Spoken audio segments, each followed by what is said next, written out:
Imagine que você vive no Império Bizantino como uma pessoa comum, digamos um comerciante, ou um soldado, ou um cozinheiro, ou como uma mulher comum, ou até mesmo como um escravo. Como teria sido a vida para você? Como a vida no Império Bizantino teria sido diferente da vida no anterior Império Romano? Teria sido melhor ou pior? Você ainda se veria como um romano? Você ainda teria ido aos banhos como os antigos romanos? Ainda adoraria os antigos deuses romanos de seus ancestrais? Ou você já teria adorado Cristo há muito tempo? Você ainda teria ido aos jogos? E se sim, quais jogos? Ainda havia jogos gladiatórios? Só havia corridas de cavalos? E se sim, por quanto tempo? Perguntas sobre perguntas. Então, vamos tentar descobrir como deve ter sido viver no Império Bizantino.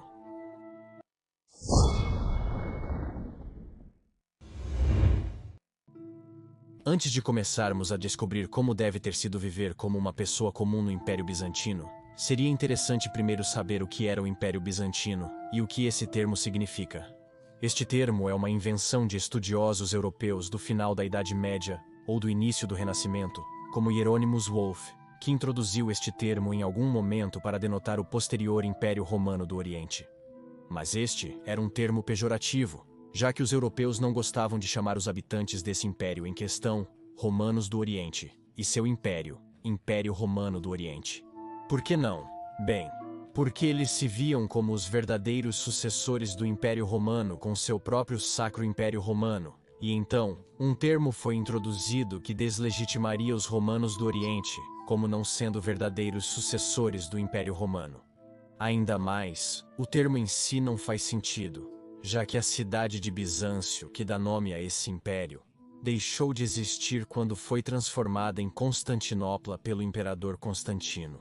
No entanto, mesmo que eu mesmo também não seja um grande fã do termo Império Bizantino, eu aceito seu uso porque realmente faz sentido usá-lo para o remanescente medieval do Império Romano do Oriente. Porque os romanos do Oriente passaram por uma grande transformação cultural no século VII d.C. Retornando ao Império Bizantino. No século VII d.C., a maior parte dos territórios que os romanos haviam conquistado, 700 anos antes, foi perdida para o califado muçulmano invasor. E com essas perdas, não só a Antiguidade Tardia terminou e a Idade Média começou, mas a cultura foi completamente transformada. E podemos começar a dizer que o Império Romano do Oriente, após cerca de 700 d.C., já pode ser chamado de Império Bizantino, que simplesmente significa remanescente do Império Romano Oriental, na Idade Média, ou a continuação medieval do Império Romano Oriental. É tudo o que esse termo significa quando os historiadores modernos o usam, já que hoje em dia, é claro, não é destinado, mas como um termo depreciativo. Mas seu uso foi transformado para apenas denotar aquele menor Império Romano Oriental medieval. E para mim, não faz absolutamente nenhum sentido chamar o Império Romano do Oriente, por exemplo, no século IV, V ou mesmo no século VI de Império Bizantino, porque naqueles séculos ainda era o Império Romano do Oriente. Agora que esclarecemos isso, vamos então dar uma olhada em como as pessoas viviam nessa continuação medieval do anterior Império Romano. O que havia mudado? Bem, como você pode imaginar, muita coisa havia mudado. Os romanos orientais medievais, é claro, continuam a se ver como romanos legítimos, como os verdadeiros sucessores do Império Romano. Mas é claro, eles não tinham mais muito em comum com os romanos dos séculos anteriores, e ainda menos com os romanos do início do Império Romano ou da República Romana. Pode-se dizer que após o século VII no máximo, a língua se tornou firmemente grega, à medida que o latim começou a desaparecer na obscuridade com a queda do Império Romano do Ocidente. O latim foi substituído pelo grego como a língua administrativa e oficial do Império Romano do Oriente, no início do século VII d.C. Naturalmente, os romanos do leste diferiam bastante dos romanos tardios. Eu já fiz 2 vídeos detalhando até que ponto os romanos tardios usavam roupas diferentes dos romanos antigos. Mas o povo bizantino do ano 700, e posteriormente, claro, usava roupas um pouco diferentes, embora muitos dos elementos romanos tardios tenham sido mantidos. Os homens usavam o seguinte: uma camisa, que era uma peça de roupa de manga longa usada por ambos os sexos, e sua função era semelhante à da camiseta de hoje. Depois da camisa, a peça de roupa mais proeminentemente usada era a túnica cintada, ou chiton longo. Foi modelado após a túnica manicata romana, ou talariz.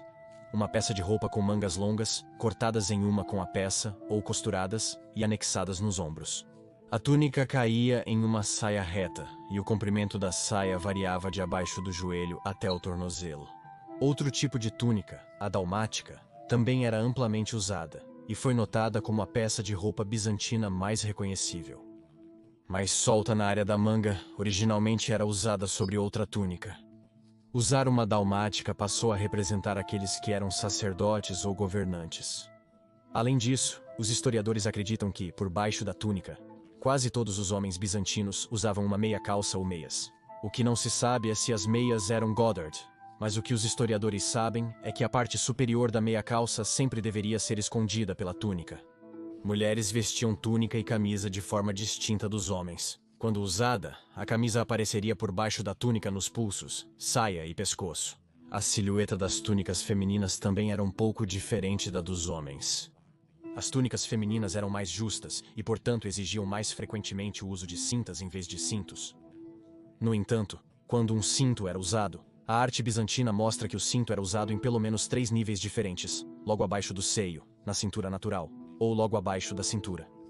Os decotes femininos eram distintos. Elas ainda usavam túnicas com os estilos de fenda e decote em V como os homens, mas também tinham um terceiro tipo, o decote arredondado. Uma peça frequentemente usada e apenas usada por mulheres era a estola, a mesma peça que muitas mulheres no antigo Império Romano também usavam.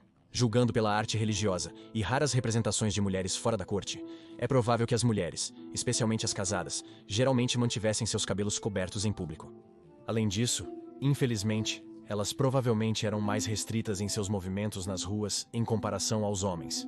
A imperatriz Teodora, mulher do imperador Justiniano, aprovou leis de proteção aos direitos femininos. Por exemplo, após seu reinado, facilitou-se o divórcio para mulheres de maridos abusivos. Ela também aboliu uma lei que permitia que as mulheres fossem mortas por adultério, e promulgou leis que proibiriam o tráfico de mulheres jovens e até meninas. Então eu diria que as mulheres tinham uma vida muito melhor no Império Bizantino do que tinham no Ocidente, por exemplo, no Reino Franco. Outra coisa que diferiu bastante drasticamente dos tempos romanos anteriores foi, claro, como a religião era praticada. No ano 700 o paganismo estava quase extinto. Restavam apenas alguns pequenos redutos, como os notáveis maniates em algumas partes remotas da península do Peloponeso. Eu falei sobre eles neste vídeo aqui. Portanto, é claro, normalmente, especialmente nas maiores cidades do Império Bizantino, como a própria Constantinopla, ou Tessalônica, ou Atenas, é claro, não havia mais adoração pagã aberta, e provavelmente nem mesmo adoração pagã secreta. Todos os templos pagãos haviam sido fechados e caído em ruínas em muitas partes, convertidos em igrejas ou seu material de construção reutilizado para construir novos edifícios. Portanto, como uma pessoa comum, você naturalmente iria a uma das muitas igrejas ortodoxas gregas, que haviam sido construídas por todo o Império Bizantino.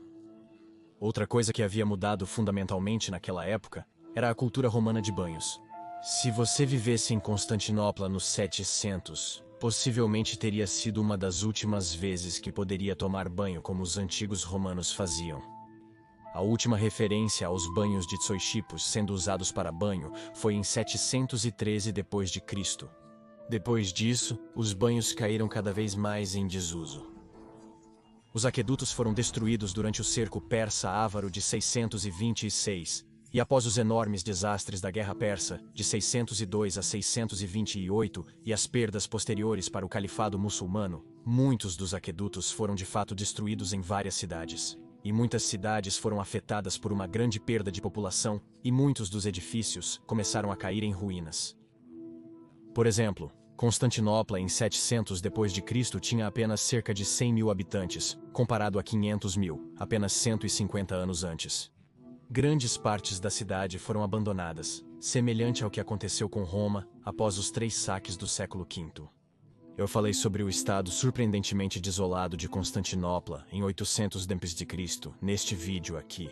E assim, o antigo costume do banho greco-romano desapareceu lentamente. Esse antigo costume só sobreviveu na forma de piscinas de batismo, mas elas eram puramente destinadas a serem usadas em um contexto ritualístico religioso, e, portanto, não eram destinadas a passar longos períodos nelas.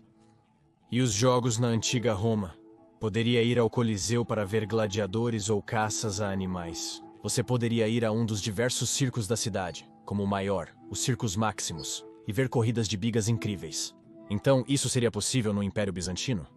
Bem, os jogos gladiatórios já haviam sido proibidos no século V. Na verdade, várias vezes, o que provavelmente significa que eles ainda ocorreram nos anos 400 em segredo. No entanto, nos últimos anos 400, eles provavelmente desapareceram com a queda do Oeste.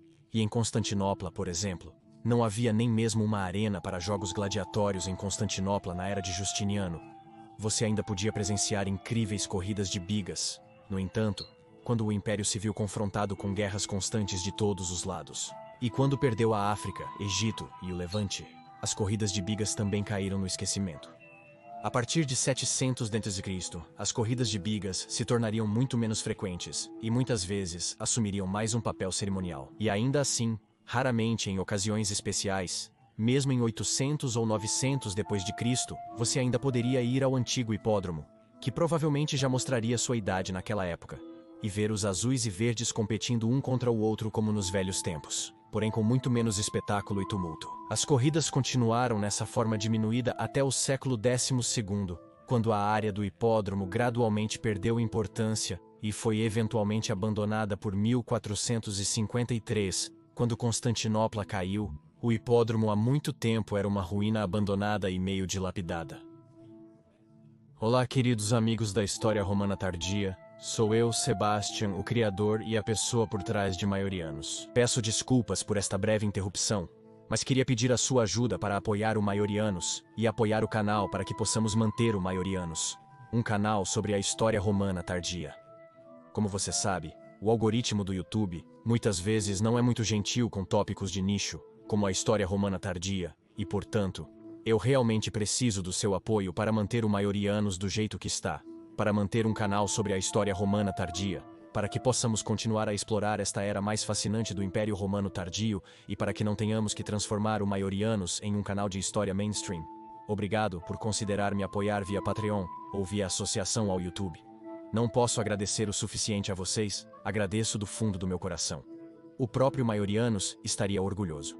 Obrigado, amigos da história romana tardia, e de volta ao vídeo. Devido a ser visto como pagão pela igreja, o teatro secular caiu em desuso por volta de 700 d.C., mas o teatro eclesiástico ainda poderia existir. Mas infelizmente isso não está 100% comprovado. Então não se sabe se ainda se podia ir ao teatro em 700 d.C. E claro, se podia ir aos muitos mercados das maiores cidades bizantinas. Constantinopla tinha muitos deles, onde mesmo após 700 d.C., os comerciantes ainda vendiam mercadorias de terras distantes. Você ainda pagaria com o antigo solidus singular ou solidi plural, moedas de ouro que ainda eram continuadas da mesma maneira desde os tempos romanos. E isso permaneceria assim até o século XI, quando o solidus começaria a ser severamente desvalorizado. Um solidus valia 420 foles, e as menores unidades de pagamento eram os numi, pequenas moedas de bronze onde 16.800 delas dariam apenas um solidus. E quanto aos escravos? Na Roma Antiga, a escravidão era muito comum. Como seria no Império Bizantino? Bem, como tantos outros hábitos romanos, a escravidão felizmente também diminuiu no Império Bizantino. Os direitos dos escravos aumentaram progressivamente, enquanto os dos proprietários de escravos diminuíram. Por exemplo, após o imperador Justiniano, matar um escravo era visto como assassinato, e um escravo tinha muito mais direitos para se defender contra a injustiça. Após a primeira metade do século VII, os escravos já eram uma visão rara. No entanto, deve-se notar que, embora finalmente fosse visto com desdém pela sociedade devido à crescente influência do cristianismo, a escravidão ainda permaneceu legal, mesmo após os 700. Por exemplo, disse que Basílio I recebeu 3.000 escravos como presente no século IX, e o eunuco de Basílio II também teria possuído alguns milhares de escravos. Escravos ainda eram vendidos em Constantinopla, e por exemplo, durante a Reconquista de Creta, disse que 200.000 mulheres e crianças foram levadas como escravas de volta a Constantinopla. Mas tais coisas se tornaram cada vez mais raras, e no século XII, os escravos lentamente se transformaram em servos, ligados a certas propriedades de terra, basicamente o que se tornaria o sistema feudal.